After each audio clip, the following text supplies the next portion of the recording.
You're listening to Fox City's Murder and Mayhem, your bi-weekly dose of true crime history in a small rural community of Wisconsin.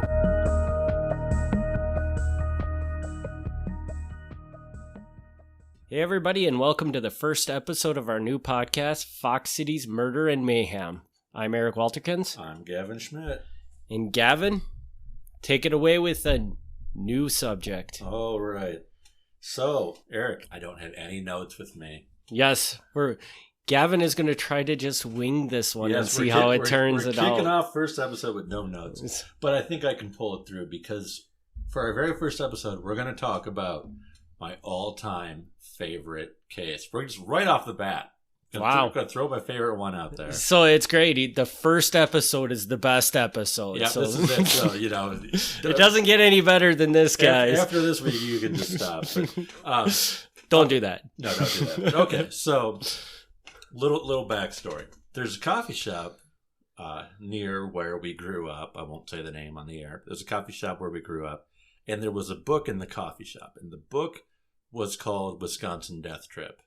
And I strongly suggest people find this book. It's an amazing book. And what it is it's got like little newspaper clips of very strange things that happened in Wisconsin. And a lot of it happens by the city of Black River Falls. But one of the clips happened in Kaukauna, Wisconsin, which is the city where Eric and I grew up. Not to give that away to anybody, but we did. Neither one of us lives there anymore, so if you want to come after us, you're not going to find us there. So yeah, but that was in there, and I was like, oh, and that was what really sparked me looking into local crimes. So this is really like a personal thing for me. And so I went to the local library and I looked up the old microfilm and I looked up this story, and the story got even stranger than the version that was in the book. So this is that story. So this is the original story that I researched years before I ever wrote the Fox City's Murder and Mayhem book. So this is really what kicked everything off. And just for clarifications, is this story in the Fox City's Murder? Okay. Absolutely. Okay. It is. Yep. Okay. And this, we're going to call this the story of Porter Ross. Okay. Porter Ross, love this guy. So Porter Ross moves to the Fox Cities area from out east. His wife dies young. So he needs a new wife, because back in the day, if you had a wife and children and your wife died, well, you weren't going to take care of your kids. You'd have to send them away to grandparents or an orphanage or something, because a single guy does not take care of kids. He tries to find himself a new wife. He's successful. He does find a new wife, but he ends up having trouble with her almost right off the bat. Now, his wife and his wife's sister have a very questionable history, and things seem okay at first. But Porter starts going home from work or wherever he is during the day, and his wife is missing. He'll look around his search town, and he'll find her and her sister in the local, what do we call it? Should we call it boarding house? Are we going to use the nice way of saying it? Sure. Okay. They're on the edge of town.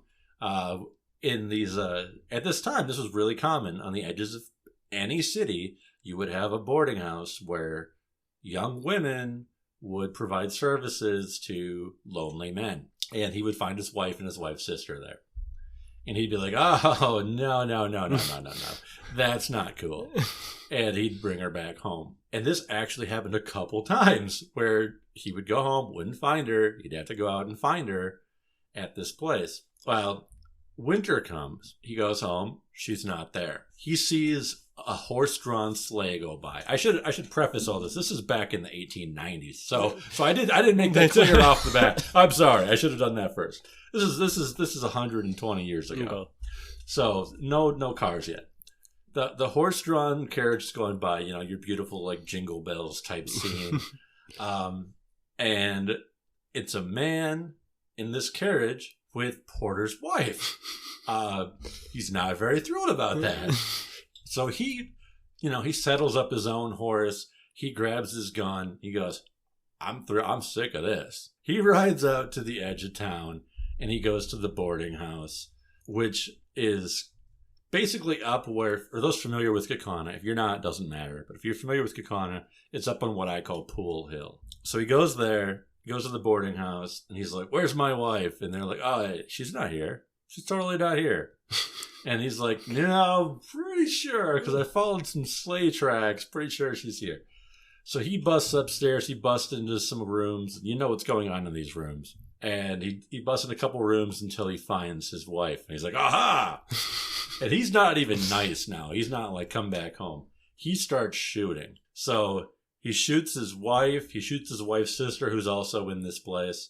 One guy tries to escape by jumping out a window. He breaks his leg on the way out. Another guy doesn't die, but he takes a shot. So just this whole mess.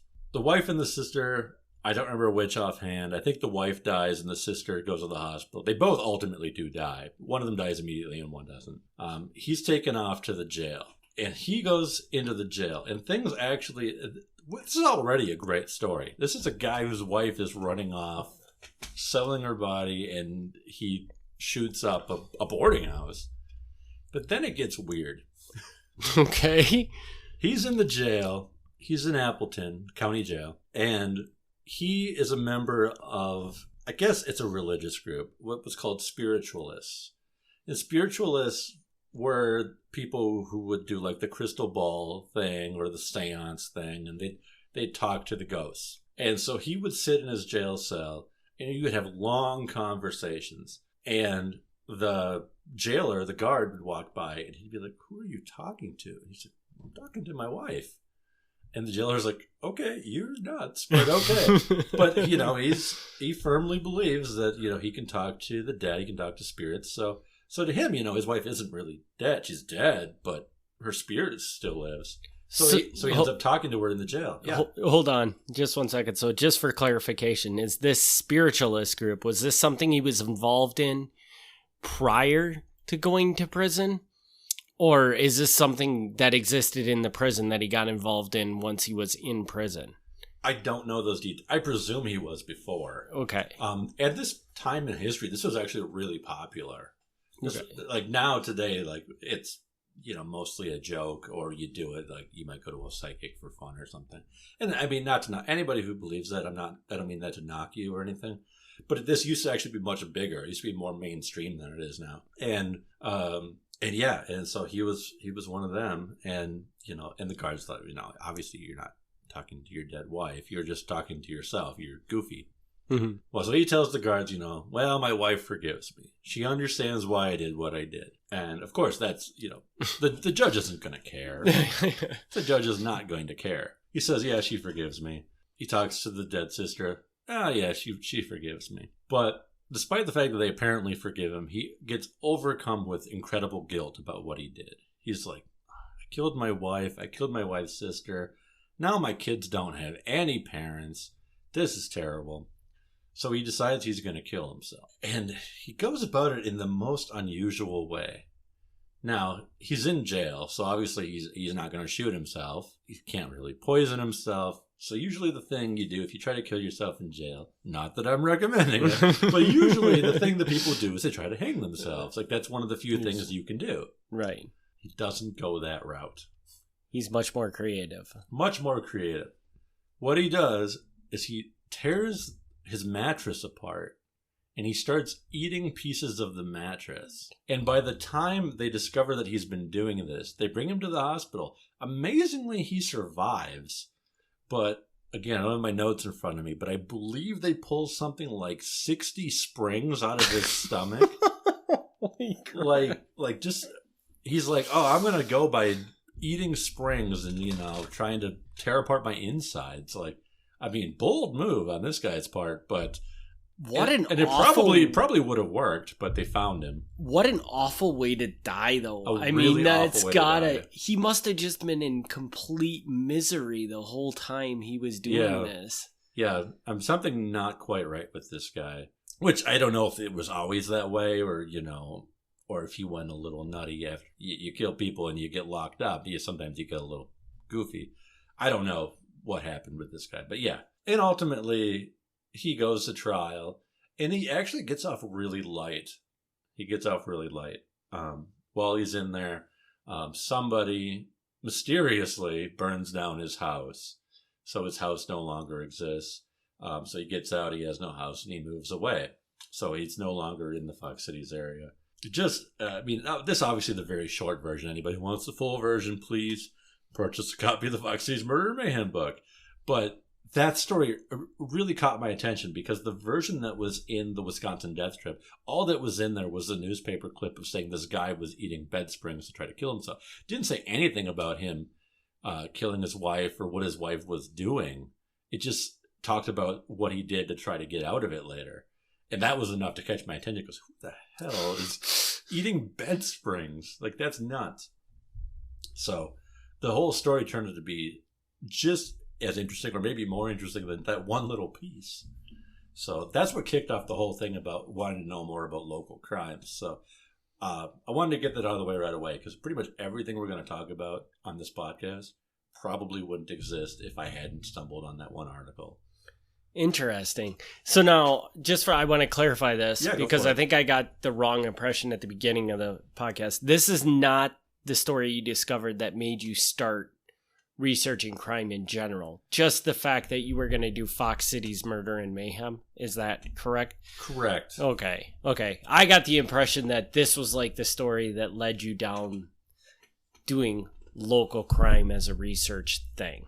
Local crime, yes. Or to me, Milwaukee Mafia crime is local crime to us too. But this was after that fact. You were already down that, but then you discovered this article, and that made you want to look into more local. I guess it depends how you look at it. I mean, I discovered the article way back. I mean, this is probably 20 years ago now. So it's hard to say which came first. But when it came time, for people who don't know, I had written the Milwaukee Mafia book, and I'd written a couple local history books, not crime books, but just local history books. Inevitably, eventually there was going to be the book, Fox Cities Murder and Mayhem, that combined crime and local history. We've got to mix the two things that I do together into one book. This was obviously going to be a story in that book. It wasn't like when I saw this story 20 years ago, I was like, someday I'm going to write a book about this. Mm-hmm. That did not happen. No. Right. Because I can see how, this is a super interesting story, and I can see how this would get somebody obsessed with looking at history and things like that. Mm-hmm. Very much so, because to hear a story like that in your own back door. Yeah. And I think it's important that we mention to everybody, for the people that aren't familiar with the area that might be listening to the podcast, that Kaukauna is a town of 15,000-20,000 people? Yeah, right now it's about 15,000-16,000. Yeah.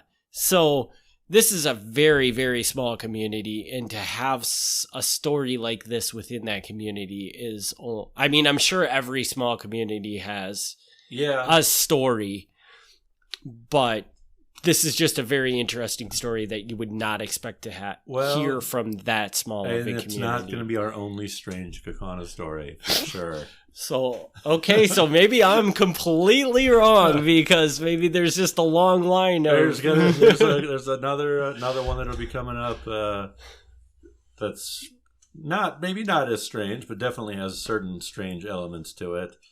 And we got one just outside of town, outside of the Kaukauna, in the the countryside, in the farm area. We got a double murder out there that's still unsolved today. Really? So there's every city's got its past. There's no city where somebody didn't die in a strange or horrific way. Nobody's immune. Mm-hmm. I think that was a great episode to kick this off with. Thanks. Or a great story, I should say. So hopefully everybody got a good taste of what this podcast is going to be out. And what is it? 2 weeks we'll be back with another episode. I guess so. This has been Fox Cities Murder and Mayhem, Episode 1. Thanks for tuning in. I'm Eric Walterkins. I'm Gavin Schmidt. Have a great one. Thanks for tuning in to Fox Cities Murder and Mayhem. Join us in 2 weeks for another exciting episode of Murder and Mayhem.